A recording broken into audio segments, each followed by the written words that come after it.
अवधूत चिंतन श्री गुरुदेव दत्त श्री स्वामी समर्थ। श्रावण महिन्यात शिवलीलामृत पारायण केल्याने काय घडते? श्रावण महिना सुरू झाला की आपल्या शिवभक्तांच्या मनात एक वेगळीच उत्सुकता असते। या श्रावण महिन्यात महादेवाची विशेष कृपा आपल्यावर राहावी, आपल्या घरातील नकारात्मक शक्ती कशी दूर होईल, घरात सुख समृद्धी यावी, हाच विचार आपल्या सगळ्यांच्या मनात येतो। काही जण श्रावणात उपवास करतात, काही जण दर सोमवारी मंदिरात जाऊन महादेवांना रुद्राभिषेक घालतात। पण आपल्या हिंदू धर्मामध्ये असा एक ग्रंथ आहे ज्याचे वाचन केल्याने साक्षात भगवान शिवशंकराचे साक्षात वास्तव्य निर्माण होते असे मानले जाते। ते म्हणजे श्री शिवलीलामृत। पण अनेक भक्तांच्या मनात प्रश्न असतात, शिवलीलामृत पारायण नेमकं कसे करायचे? पारायण एकाच दिवसात पूर्ण करायचे की 7 दिवसात? पारायणाचे काही कडक नियम आहेत का? आणि सर्वात महत्त्वाचे म्हणजे हे पारायण केल्याने भक्तांना अद्भुत आणि आध्यात्मिक अनुभव येऊ शकतात। जर तुमच्या मनात हेच प्रश्न येत असतील तर व्हिडिओ कुठेही स्किप करू नका। व्हिडिओला नवीन असाल तर चॅनलला सबस्क्राईब करा, व्हिडिओला लाईक करा आणि शेअर करायला विसरू नका। आपण सोप्या भाषेत शिवलीलामृत पारायणाची संपूर्ण पद्धत आणि त्याचा महिमा या व्हिडिओत जाणून घेणार आहोत। तर सर्वात प्रथम आपण हे समजून घेऊया, शिवलीलामृत म्हणजे काय? शिवलीलामृत हा एक ग्रंथ आहे। तो भोळ्या शिवशंकराचे अथांग कृपेचे अमृत मानला गेला आहे। या ग्रंथात भगवान शिवशंकराचे विविध लीलांचे, त्यांच्या भक्तांवरील अल्लोट प्रेमाचे, आध्यात्मिक सत्तेचे अत्यंत भावुक वर्णन केले आहे। जेव्हा एखादा भक्त हा ग्रंथ हातात घेतो तो महादेवाच्या जवळ पोहोचतो असे अनेक भक्तांचे दृढ विश्वास आहेत। श्रावण महिन्यात शिवलीलामृताचं पठण केल्याने मनातील नकारात्मक विचार नष्ट होतात, घरात सकारात्मकता जाणवते, पवित्र ऊर्जा निर्माण होते, कठीण प्रसंगात मन शांत राहतं आणि स्थिर राहतं आणि तुमची भक्ती आणि श्रद्धा भगवान शिवशंकरापर्यंत पोहोचते असा भक्तांचा विश्वास आहे। आता श्रावणात शिवलीलामृत पारायण का करावं हा प्रश्न तुम्हाला आला असेल, कारण आपण हा ग्रंथ वाचू शकतो, मग श्रावणातच याला एवढं महत्त्व का आहे? तर श्रावण महिन्यात साक्षात महादेवांचा महिना आहे। या काळात निसर्गातही एक वेगळीच प्रसन्नता असते। श्रावणी सोमवार, प्रदोष व्रत, नागपंचमी, शिवरात्री या सर्व पवित्र तिथी याच महिन्यात येत असतात। शास्त्रात म्हटले आहे की श्रावणात वातावरणामध्ये शिवतत्व खूप मोठ्या प्रमाणात ॲक्टिव्ह असतात। जसे पावसाळ्यात रोप पटकन वाढते, तसे श्रावणात आपण केलेली कोणतीही भक्ती, नामस्मरण किंवा ग्रंथ वाचन याचं फळ आपल्याला हजारो पटीने जास्त मिळते। म्हणून या काळात केलेली शिवलीलामृत पारायण भक्तांच्या जीवनात सुखाची आणि शांतीची पहाट घेऊन येते असे मानले जाते। आता तुम्हालाही शिवलीलामृत पारायण करायचे असेल तर ते कसं करावं?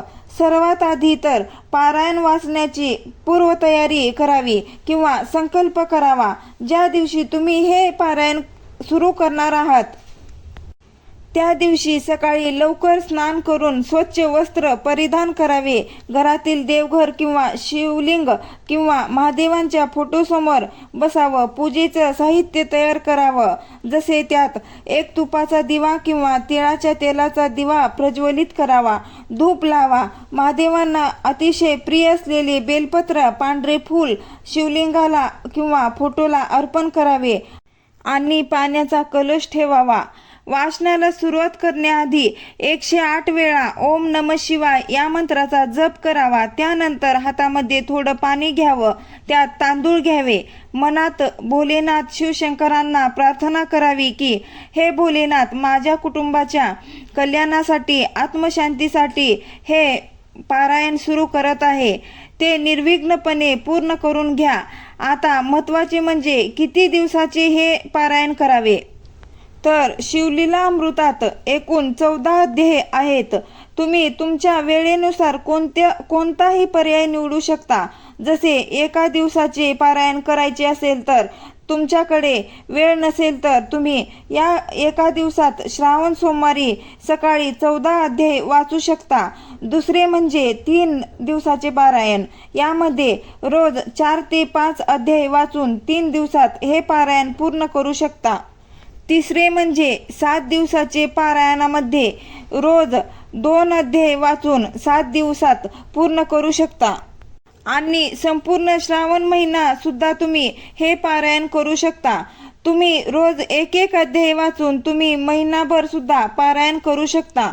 महत्त्वाचं म्हणजे महादेवांना नियमांपेक्षा आपली खरी श्रद्धा जास्त प्रिय आहे. त्यामुळे घाईघाईत वाचण्यापेक्षा प्रत्येक ओळींचा अर्थ समजून घेऊन आपण शिवलीलामृताचं वाचन करावं. आता शेवटी सर्व अध्याय पूर्ण झाल्यानंतर महादेवांना गोड पदार्थाचा नैवेद्य अर्पण करावा. यामध्ये भावपूर्ण आरती केली जाते आणि ओम नमः शिवाय असं म्हणत हे पारायण महादेवांच्या चरणी अर्पण केले जाते. तर अशा पद्धतीने आपण ही पारायणाची सांगता करू शकता. आता महत्त्वाचा प्रश्न जो प्रत्येक भक्तांना पडतो की पारायण केल्यावर काय अनुभव येऊ शकतात. खरं तर अध्यात्म हा अनुभूतीचा विषय आहे. प्रत्येक व्यक्तीचा अनुभव वेगळा असू शकतो, पण शतकानुशतके भक्तांनी जे अनुभवले आहेत ते 3 मुख्य रूपात दिसून येते. जसे ज्या लोकांच्या मनात सतत भीती असते, अस्वस्थता असते किंवा टेन्शन येते, अशा व्यक्तीला ग्रंथ वाचल्यानंतर त्यांच्या मनातील चिंता, भीती, टेन्शन दूर होते आणि त्यांना अथांग शांती अनुभवायला मिळालेली आहे. दुसरे म्हणजे अनेक भक्तांचा असा विश्वास आहे की ज्या घरात रोज कटकटी किंवा भांडणे होतात तिथे पारायण सुरू झाल्यानंतर अचानक शांतता आणि आपुलकीचं वातावरण निर्माण होते. नकारात्मक ऊर्जा घराबाहेर जाते. काहींच्या आयुष्यात मोठं संकट आलं असेल तर त्यांना महादेवांनी आधार दिला. माझे महादेव माझ्या सोबत आहेत असा अनेक भक्तांमध्ये आत्मविश्वास निर्माण होतो. अनेक भक्तांच्या पैशाच्या अडचणी किंवा कौटुंबिक समस्यावर मार्ग सापडल्याची भक्त आवर्जून सांगतात. पण एक गोष्ट नेहमी लक्षात ठेवा, वाचन करताना कोणत्याही चमत्काराची अपेक्षा ठेवून वाचू नका. कारण भक्तीमध्ये कोणताही व्यवहार नसतो. तुम्ही प्रेमाने हातात ग्रंथ घ्या. महादेव तुम्हाला न सांगता सर्व काही नक्कीच देतील.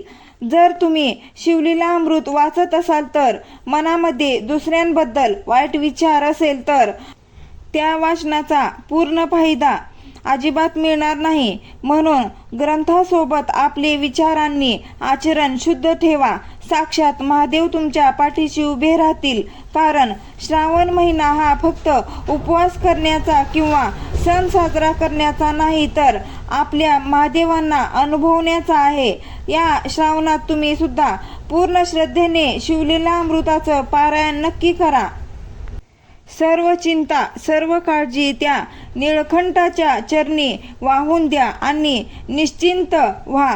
आणि कमेंटमध्ये ओम नमः शिवाय नक्की लिहा. धन्यवाद.